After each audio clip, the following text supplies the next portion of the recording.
ഭാഗികമായിട്ട് പ്രതികൾ ശിക്ഷിക്കപ്പെട്ടു. പക്ഷേ ഇതിൻ്റെ ഉത്തരവാദികൾ ആരാണ് ഇതിൻ്റെ ഗുണഭോക്താവ് എന്ന കാര്യം തെളിയിക്കപ്പെട്ടില്ല എന്നാണ് പറയുന്നത്. പ്രോസിക്യൂഷൻ തീർച്ചയായും അപ്പീൽ പോകുമെന്ന കാര്യത്തിൽ എനിക്ക് യാതൊരു സംശയമില്ല. ഗവൺമെൻറ് ആ നിലപാട് തന്നെ സ്വീകരിക്കും. CPIM ഉറച്ച നിലപാടാണ്, അതിജീവിതക്കൊപ്പമാണ്. ആ നിമിഷം മുതൽ ഇന്ന് വരെ നാളെയും അങ്ങനെ തന്നെയായിരിക്കും. അതെ, പോലീസ് ഒത്തുകളിച്ചിരുന്നെങ്കിൽ ഇങ്ങനെയല്ലല്ലോ സംഭവം ഉണ്ടാകും. ദിലീപ് ഉൾപ്പെടെയുള്ളവർക്ക് ജയിൽ കിടക്കേണ്ടി വന്നല്ലോ. ആരായാലും അവരെ സംരക്ഷിക്കപ്പെടില്ല ഈ ഗവൺമെന്റിന്റെ കാലത്ത് എന്നാണല്ലോ അതിന്റെ ഒരു ഗ്യാരണ്ടി. അതാണ് ഇതിലും കൃത്യമായ നിലപാട് ഗവൺമെന്റിന് സ്വീകരിക്കാൻ സാധിച്ചിട്ടുണ്ട് എന്ന് ജനങ്ങൾക്കെല്ലാം ബോധ്യമാവുന്നു.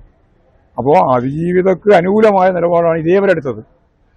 നിയമയുദ്ധത്തിന്റെ ഭാഗമായിട്ട് സുപ്രീം കോടതി വരെ പോയതും അതിജീവിതക്കൊപ്പം നിന്നുകൊണ്ട് ഗവൺമെന്റ് തന്നെയാണ്. അപ്പോൾ ശരിയായ രീതിയിലുള്ള നിലപാട് സ്വീകരിച്ചുകൊണ്ട് ഗവൺമെന്റ് മുന്നോട്ടേക്ക് പോകും എന്ന് തന്നെയാണ്. പല കേസുകളും ഗൂഢാലോചന തെളിയിക്കപ്പെടാൻ വലിയ ബുദ്ധിമുട്ടാണ്. ഇവിടെയും ഈ തെളിവുകളുടെ അഭാവമാണ് അതിന് കാരണമാവുകയും ചെയ്തിട്ടുള്ളത്. ഇവിടെ പ്രോസിക്യൂഷന്റെ വീഴ്ചയാണോ? അല്ല, തെളിവുകൾ ശേഖരിക്കുക എന്നുള്ളത് ഇതുപോലുള്ള കാര്യങ്ങൾക്ക് കുറച്ച് പ്രയാസം തന്നെയാണ്. പക്ഷേ അത് കൃത്യമായ രീതിയിൽ തെളിയിക്കപ്പെടും എന്ന് തന്നെയാണ് ഞാൻ പ്രതീക്ഷിക്കുന്നത്. ദിലീപ് പറയുന്നത് തനിക്കെതിരെ ഗൂഢാലോചന, അദ്ദേഹത്തിന്റെ വിശദീകരണത്തിനൊന്നും ഇന്നീന് വലിയ പ്രസക്തിയില്ല. അതാ ഞാൻ പറഞ്ഞ വലിയ പ്രസക്തിയില്ല.